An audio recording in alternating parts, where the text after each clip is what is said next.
तो आज मैं आपको मैको के इस डिजिटल क्लेम मीटर के बारे में बताने वाला हूँ। इसको कैसे यूज़ करते हैं और क्या क्या इसके फीचर्स हैं। सबसे पहले इसकी अगर प्राइस की बात कर ले तो ये 5292 रुपीज़ का है लगभग।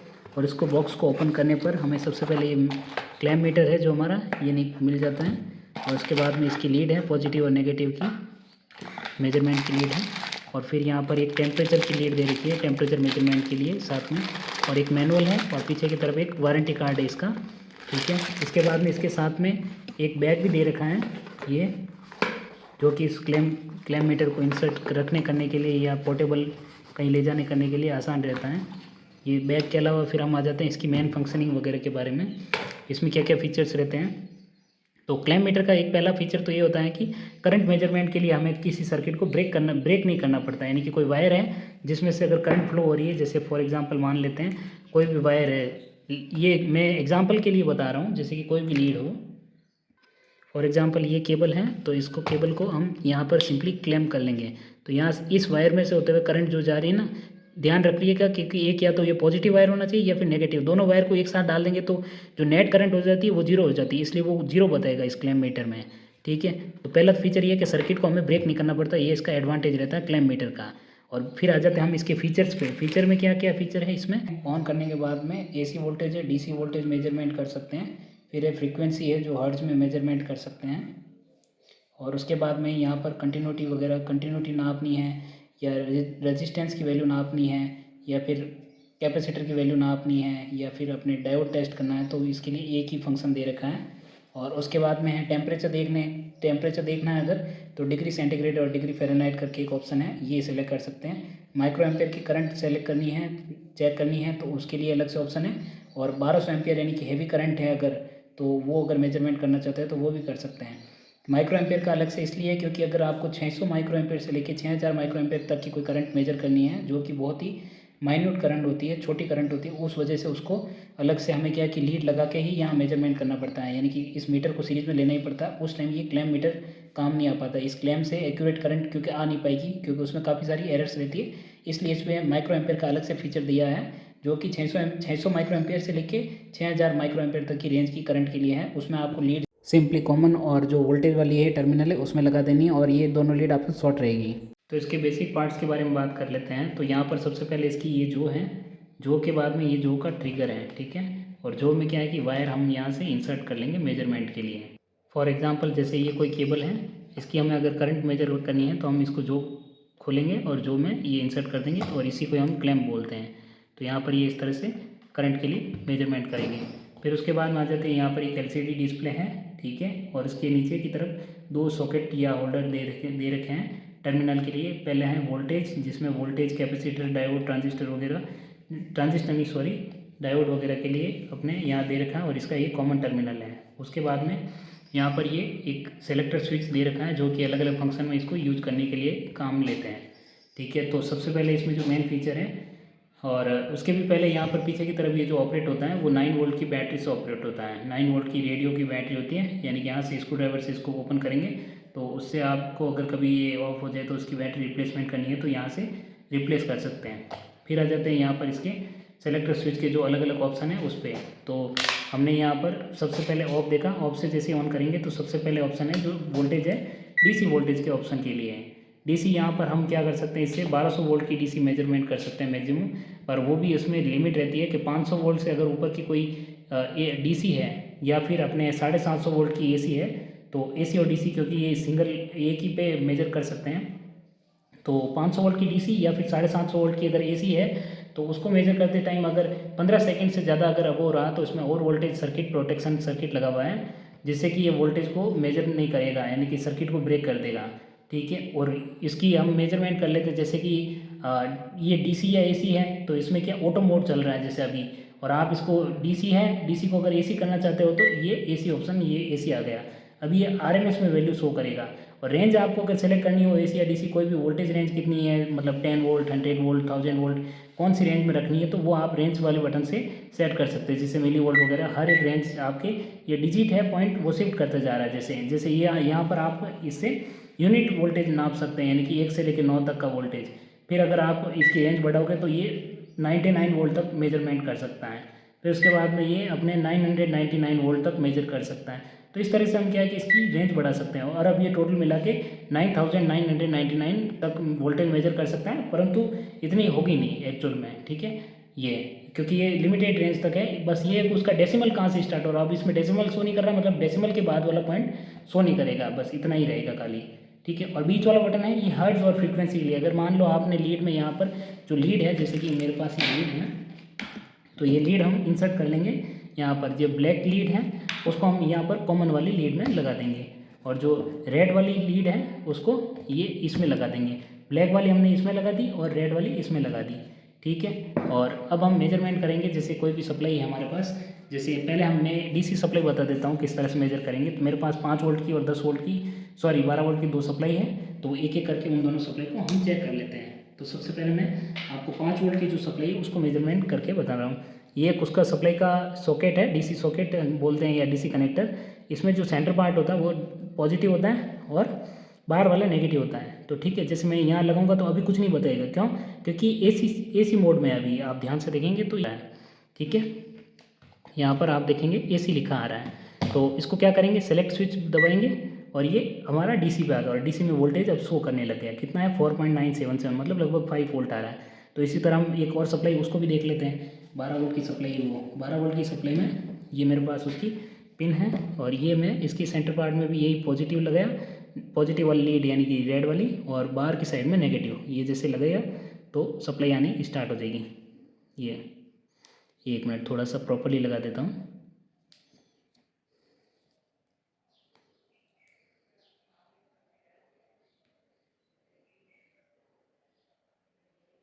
ये 12.32 वोल्ट आ रहा है, ये इसकी डीसी सप्लाई मेजरमेंट होगी। इसके बाद आ जाते हैं एसी सप्लाई, और डीसी में भी ये बता दूं, जैसे कि 500 वोल्ट से ज़्यादा डीसी इससे 15 सेकंड से ज़्यादा मेजर नहीं कर सकते, ठीक है। ये इसकी लिमिटेड है। और एसी में मैंने बता दी 750 वोल्ट की एसी। तो हम एसी वोल्टेज भी मेजर कर लेते हैं। तो यहाँ पर मेरे पास एक एसी का सॉकेट बोर्ड है, जिसमें कि हम इसकी एसी सप्लाई आ रही है 220 वोल्ट की एसी। तो वो वोल्टेज मेजरमेंट करने के लिए यही लीड काम आएगी, सेम टू सेम। तो इसको हम क्या करने वाले हैं, स्विच यही रहेगा, बस इसको आप सेलेक्ट कर लीजिए डीसी में, डीसी की जगह एसी में, और ये ऑटो मोड में। आप चाहे तो इसकी रेंज बढ़ा लीजिए, रेंज जैसे कि अभी ऑलरेडी प्रॉपर रेंज है, ठीक है। अब सिंपली आपको लीड इसमें इंसर्ट करनी रहेगी खाली। ये आप जैसे लीड इंसर्ट करेंगे इसमें सॉकेट बोर्ड में, तो यहाँ पर आपके वोल्टेज हो जाएंगे 241.5 वोल्ट आरएमएस। एसी वोल्टेज है, आरएमएस में आएगा, ठीक है। तो इस तरह से आपका ये एसी मेजरमेंट हो गया, ठीक है। इसके बाद में जो अगला फीचर है वो है हर्ट्ज, फ्रीक्वेंसी। हर्ट्ज यानी कि जो सप्लाई आ रही है एसी सप्लाई, उसकी फ्रीक्वेंसी कितनी है, अगर आपको वो पता करनी हो तो वो आप चेक कर सकते हैं। तो इसी तरह जैसे मेरे पास एक एसी सप्लाई थी, उसकी अगर आपको हर्ट्ज पता करनी है तो उसके लिए सिंपली आप लीड लगा दीजिए। तो लीड लगाते हैं आपकी उसमें हर्ट्ज भी बता देगा, फ्रीक्वेंसी कितनी हर्ट्ज है ये, जैसे कि यहाँ पर बता रहा है 663 हर्ट्ज बता रही है। तो ये लीड लगा दी मैंने यहाँ पर, और यहाँ पर फ्रीक्वेंसी बता रही 50 हर्ट्ज के करीब आ रही है, एग्जैक्ट 50 हर्ट्ज के करीब फ्रीक्वेंसी आ रही है, ठीक। तो फ्रीक्वेंसी की बात कर लेते हैं। फ्रीक्वेंसी में ये क्या है कि फ्रीक्वेंसी मोड पे कर लिया, फ्रीक्वेंसी ये 40 हर्ट्ज से लेके 1 किलो हर्ट्ज तक की फ्रीक्वेंसी मेजर कर सकता है। और उसके बाद में आ जाते हैं यहाँ पर परसेंटेज मोड है, परसेंट में यानी कि आपकी ड्यूटी साइकिल कितनी है उसकी, और साथ ही साथ आपको अगर चेक करना है कि उसकी फ्रीक्वेंसी कितनी है, आप बस सिंपली इसको प्रेस कीजिए, ठीक है। तो यहाँ पर आप जैसे इसको आपने प्रेस किया तो यहाँ पर एक हर्ट्ज का ऑप्शन आ रहा है, इसको ध्यान से देखेंगे तो ये हर्ट्ज का ऑप्शन यहाँ पर शो कर रहा है, ठीक है। और वापस इसकी ड्यूटी साइकिल, अब जैसे ये है हर्ट्ज और ड्यूटी साइकिल में से सिलेक्शन करेंगे तो ये ड्यूटी साइकिल में आ गई, यानी कि आपकी जो वेव है उसकी ड्यूटी साइकिल कितनी चल रही है, सिंपली बस इतना ही है। यानी परसेंटेज में रहती है ड्यूटी साइकिल, बस इतना याद रखिए, ठीक है। तो हम क्या करने वाले हैं, इससे पहले हमारे पास ये जो घर में आने वाली सप्लाई एसी सप्लाई, उसके साथ में इसकी लीड को लगा देंगे, ठीक है। उससे हमें इसकी ड्यूटी साइकिल है जो पहले पता पड़ जाएगी, ठीक है। ये हमने लगा दी। तो ड्यूटी साइकिल इसकी 50 हर्ट्ज, 50% ड्यूटी साइकिल है, मतलब आधे टाइम में ये इसकी साइकिल ऑफ रहती है, मतलब पीक पे रहती है, पॉजिटिव पीक में, और आधे में ये ऑफ रहती है। इसको थोड़ा सा लीड को सही से लगा देंगे, ये हमारी लीड थोड़ी सही से नहीं लग रही है, 1 मिनट। तो हमने ये लीड लगाई, ये 49.9% है ड्यूटी साइकिल, अब 50% आ गई। इन 50% इसकी ड्यूटी साइकिल है, और फ्रीक्वेंसी देखनी है तो बस इसको सिंपली प्रेस कीजिए। तो फ्रीक्वेंसी इसकी 49.990 यानी कि लगभग 50 हर्ट्ज की फ्रीक्वेंसी, क्योंकि घर में आने वाली सप्लाई इंडिया में यहाँ पर ये 50 हर्ट्ज की फ्रीक्वेंसी रहती है। उसके बाद में जो अगला फीचर है उस पर आ जाते हैं हम। ये फीचर है अपने कंटिन्यूटी वगैरह। इसमें क्या कि 4 फीचर है, एक तो डायोड टेस्टिंग है, एक रेजिस्टेंस मेजरमेंट है, कंटिन्यूटी है, कंटिन्यूटी टेस्टिंग करनी है, और एक है कैपेसिटर। और इन फंक्शन में से भी अगर आपको कौन सा फंक्शन लेना है तो उससे पहले आप इसकी डिस्प्ले पे देख लेंगे कि यहाँ पे कौन सा फंक्शन चल रहा है। जैसे मेगा ओम आ रहा है, मतलब ये ओम यानी कि रेजिस्टेंस मेजरमेंट के ऑप्शन पे चल रहा है, ठीक है। तो इसको अब सेलेक्ट करना है अलग अलग। तो इसके लिए मोड सेलेक्ट करने के लिए सेलेक्ट बटन प्रेस करेंगे, सिंपल सेलेक्ट बटन प्रेस करेंगे तो अब ये जैसे कि आपके इस पर आ गया कंटिन्यूटी पे, ठीक है। फिर आप प्रेस किया तो ये आपका किस में आ गया, डायोड टेस्टिंग पे, ऊपर डायोड का सिंबल आ रहा है, ठीक है। और उसके बाद में अगर आप यहाँ पे करोगे तो ये नैनो फेरेड लिख के आ रहा है, ध्यान से देखेंगे तो मतलब आपका ये कैपेसिटर टेस्टिंग मोड में आ चुका है, ठीक है। तो हम सबसे पहले एक रेजिस्टेंस की वैल्यू मेजरमेंट करके देख लेते हैं। तो इसको सबसे पहले रेजिस्टेंस मेजरमेंट पे डाल देंगे। ये मेगा ओम रीडिंग आ गई, अब रेजिस्टेंस मेजरमेंट कर सकते हैं। रेजिस्टेंस मेजरमेंट के लिए मैंने ये मेरे पास ये 2 रजिस्टर हैं। सिंपली आपको क्या करना है, ये रेजिस्टेंस आपको इसको लगा लेना है लीड पे और आपका ये रेजिस्टेंस की वैल्यू शो करने लगेगी। ये 2.115 किलो ओम का रजिस्टर है, ठीक है। और लगभग इतनी रेजिस्टेंस की वैल्यू इसको मेजर करेंगे, यानी कि इसकी कैलकुलेशन करेंगे, लगभग उतनी आएगी, ठीक है। फिर अपने एक और रजिस्टर अपने पास, उसकी भी मेजरमेंट कर लेते हैं। सिंपली आपको लीड को रेजिस्टेंस पे लगाना है। तो ये जैसे ही लगाया आपकी रेजिस्टेंस की वैल्यू 200 किलो ओम शो करने लगी है और ये 200 किलो ओम का ही रेजिस्टेंस है, ठीक है। तो ये हो गया रेजिस्टेंस मेजरमेंट के बारे में। फिर इसके बाद में जो अगला फीचर है, इसी में ही आप मोड में आप सेलेक्ट करेंगे तो सेलेक्ट मोड में आपके चले जाइए कंटिन्यूटी पे। कंटिन्यूटी में क्या करता है, जैसे 20 ओम से कम का अगर कोई रेजिस्टेंस होता है ना तो उसको मेजरमेंट करने के काम आता है, ठीक है। तो सिंपली उसमें क्या है कि जैसे आप इस पे दोनों लीड को जैसे शॉर्ट करोगे तो इसका एक बजर बजने लगेगा, ठीक है। तो ये बजर बज रहा है मतलब कंटिन्यूटी टेस्ट ओके, यानी कि कोई भी सप्लाई वायर के बीच में से कहीं ब्रेक नहीं है, वो चेक करने के लिए हम कंटिन्यूटी टेस्ट करते हैं। फॉर एग्जांपल कोई एक मेरे पास वायर ले लेता हूँ मैं, ये वायर है मेरे पास एक, इसके 2 मुंह हैं, यानी एक ये वाला एंड और एक ये वाला एंड, ठीक है। तो पहले मैं लीड को यहाँ लगा लेता हूँ और एक यहाँ पे लगा लेता हूँ। तो मतलब ये वायर प्रॉपर है, कंटिन्यूटी मिल रही है। तो अगर कंटिन्यूटी नहीं मिलती है तो मतलब बीच में से वायर कहीं ब्रेक है, वायर हो गया, कोई केबल होगी, तो इस तरह से उसकी कंटिन्यूटी चेक कर लेंगे। तो ये हो गया अपने कंटिन्यूटी टेस्टिंग। फिर आ जाते हैं डायोड मेजरमेंट, यानी कि ऊपर एक सिंबल बन के आ रहा है डायोड मेजरमेंट का, डायोड का आप ध्यान से देखेंगे। तो डायोड मेजरमेंट के लिए क्या करेंगे, डायोड सिंपली यहाँ पर एक चिन्ह आ रहा है, सिंबल आ रहा है डायोड का, यहाँ पर अगर केयरफुली देखेंगे तो, ठीक है। डायोड की मेजरमेंट के लिए डायोड ले लेंगे एक, ये डायोड हो गया। इसमें क्या है कि अगर ये जैसे कि पी टर्मिनल है यहाँ पर काला वाला ब्लैक साइड में सिल्वर कलर आप हैं, इस डायोड में जैसे ये टर्मिनल जो ब्लैक साइड में है वो अपने पी है और ये सिल्वर कलर की जो रिंग है ये एन टर्मिनल है। अगर आप पी पे रेड लीड लगाते हो, रेड यानी कि पॉजिटिव लीड, और एन पे है ना नेगेटिव लीड लगाते हो, तो यहाँ पर देखिएगा आपके कुछ वोल्टेज या ड्रॉपेज जो है डायोड का, वो ड्रॉपेज शो करेगा। आप ध्यान से देखेंगे ये वोल्टेज का ड्रॉपेज 0.5 वोल्ट ड्रॉप करेगा। लेकिन अगर आप डायोड को उल्टा करके यूँ करके लगाओगे अगर, तो कुछ भी नहीं आएगा। तो ये डायोड की कंटिन्यूटी चेक करने का तरीका है। अगर आपके दोनों साइड में अगर ये ओपन आ रहा है यानी ऑयल आ रहा है तो इसका मतलब डायोड है जो आपका ख़राब हो चुका है, ठीक है। तो ये होगी डायोड की टेस्टिंग का। फिर इसके बाद में आ जाते हैं कैपेसिटर टेस्टिंग। कैपेसिटर टेस्टिंग के लिए वापस सेलेक्ट मोड दबाएंगे तो नेक्स्ट मोड यानी कैपेसिटर मोड आ जाएगा। इसमें यहाँ पर नैनो फेरेड सिंबल आ जाएगा। इसमें भी क्या करना है, कैपेसिटर को आपको सिंपली बस इस पर लीड के अक्रॉस लगा देना है। और ध्यान रहे इलेक्ट्रोलाइटिक कैपेसिटर में पॉजिटिव और नेगेटिव का ध्यान रखना पड़ता है। तो ये मेरे पास 2-3 कैपेसिटर है अलग अलग वैल्यू के। ये इलेक्ट्रोलाइटिक कैपेसिटर में क्या होता है कि यहाँ पर एक नेगेटिव बना रहता है, तो मतलब ये टर्मिनल नेगेटिव है और ये पॉजिटिव है, बस इतना ही ध्यान रखना पड़ता है। तो पहले मैं इसकी मेजरमेंट कर लेता हूँ। तो पॉजिटिव साइड में पॉजिटिव लीड लगा ली और नेगेटिव साइड में नेगेटिव लीड लगा ली। तो इसकी वैल्यू कितनी आ रही है, इसको लगाने पर ये थोड़ा सा चार्ज होने में टाइम लेता है। उसके बाद में इसकी वैल्यू आ रही है 6.63 माइक्रोफेरेड आ रहा है। नीचे माइक्रो का सिंबल आ रहा है, आप ध्यान से देखेंगे। अगर इसको जूम कर देता हूँ तो यहाँ पर ये माइक्रोफेरेड का सिंबल आएगा। आप जैसे इसको, हाँ ये 6.65 माइक्रोफेरेड, जबकि इसकी रेटिंग कितनी है, ये अपने 5.6 माइक्रोफेरेड की रेंज का है, 5.6 माइक्रोफेरेड। तो लगभग उस रेंज में ही इसकी वैल्यू आती है लगभग, ठीक है। फिर आते हैं अपने अगले माइक्रोफेरेड कैपेसिटर पे। ये है इलेक्ट्रोलाइटिक कैपेसिटर, इसकी भी हम मेजरमेंट कर लेते हैं। ये यहाँ पर लगाया, इसकी वैल्यू आ रही है 11.9 माइक्रोफेरेड, ठीक है। 11.9 माइक्रोफेरेड है और जबकि इसकी वैल्यू रेटिंग है ये 10 माइक्रोफेरेड का कैपेसिटर है, ठीक है। 10 माइक्रोफेरेड का कैपेसिटर है, तो मतलब लगभग रेंज में ही आ रही है। तो इस तरह से हम सारे कैपेसिटर का मेजरमेंट कर लेंगे। और एक लास्ट ये एक माइक्रोफेरेड कैपेसिटर है, इसकी भी देख लेते हैं। तो इसको जैसे लगाया तो ये बिल्कुल करेक्ट बता रहा है, ये 1 मिनट 1.16 माइक्रोफेरेड बता रहा है और 1 माइक्रोफेरेड का एक कैपेसिटर है, ठीक है। सिरेमिक टाइप का कैपेसिटर है। उसके बाद नेक्स्ट ऑप्शन है जो कि ये डिग्री सेंटीग्रेड और फ़ारेनहाइट यानी टेम्परेचर मेजरमेंट का। तो इसके लिए हमारे को ये लीड निकालनी पड़ेगी जो यहाँ पर लगी हुई है।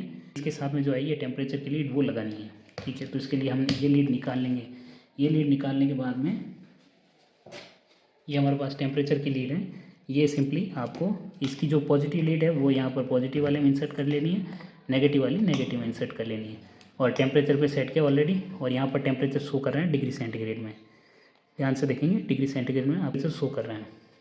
अगर आपको किसी लिक्विड का टेम्परेचर फाइंड करना है तो इस जो नीडल है या जो ये नॉब है टेम्परेचर की, उसको हम उसमें इंसर्ट कर लेंगे, उस मेटेरियल में जिसका टेम्परेचर मेजरमेंट करना है। और अगर आपको उसी का टेम्परेचर अगर डिग्री सेंटीग्रेड की जगह आपको चाहिए डिग्री फ़ारेनहाइट में, सिंपली है ना, आप यहाँ पर सेलेक्ट बटन प्रेस करेंगे तो ये डिग्री फ़ारेनहाइट में शो करने लगेगा वही टेम्परेचर। अभी ये 87 डिग्री फ़ारेनहाइट शो कर रहा है। तो इस तरह से ये टेम्परेचर मेजरमेंट के लिए अलग से इसमें नॉब दे रखी है ये वाली, ठीक है। तो ये नॉब हमने अलग कर ली। फिर इसके बाद में आ जाते हैं माइक्रो एम्पियर रेंज, ठीक है। डीसी और एसी दोनों करंट है पर माइक्रो एम्पियर रेंज में है। तो इसकी जो माइक्रो एम्पियर की करंट रेंज है जो मेजरमेंट की, वो अपने 600 माइक्रो एम्पियर से लेके 6000 माइक्रो एम्पियर तक की रेंज में मेजरमेंट कर सकता है। 600 माइक्रो एम्पियर मतलब ये रेंज हो गई, 600 माइक्रो एम्पियर की करंट भी मेजरमेंट कर सकता है। पर उसके लिए क्या करना पड़ेगा, हमें लीड यूज़ करनी पड़ेगी, ना कि ये क्लैम्प, ठीक है। क्योंकि वो माइक्रो एम्पियर के लिए ये प्रॉपर, ये एक तरह से यही वाले टर्मिनल लीड के प्रॉपरली सीरीज में हमें इस मीटर को लगाना पड़ेगा।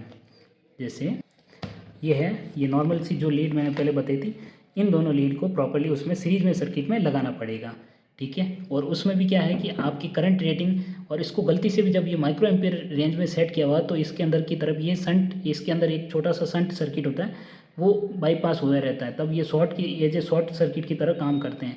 तो उस टाइम में आपको कोई भी जो 32 वोल्ट से ऊपर की कोई डीसी सप्लाई यूज़ नहीं, उस पर ये टर्मिनल गलती से भी नहीं लगा देने हैं। और या फिर अगर एसी सप्लाई है तो आपको 25 वोल्ट की सप्लाई से ऊपर की कोई भी सप्लाई, उस पर ये टर्मिनल नहीं लगाने हैं आपको। सिंपली बस उस टाइम ये सर्किट में जिसकी भी करंट माइक्रो एम्पियर रेंज में पड़ रही है तो उसको बस ई मीटर को सीरीज में लगा देना है, यानी बीच में से सर्किट को ब्रेक करना ही पड़ेगा उस टाइम पे माइक्रो एम्पियर की रेंज पे अगर आपको करंट मेजर करनी है। फिर आ जाते हैं जो एम्पियर रेंज में करंट है, उसके लिए हमारे पास प्रॉपर यहाँ पर एक तरीका है जो कि है करंट का ये क्लैम्प, ठीक है। तो क्लैम्प में आपको सिंपली वायर डाल देना है। वायर डालोगे तो आपको एसी और डीसी दोनों करंट इसमें मेजरमेंट हो जाएगी। तो करंट मेजरमेंट के लिए सबसे पहले इसमें क्या है कि ये 1200 एम्पियर तक की करंट मेजरमेंट कर सकता है।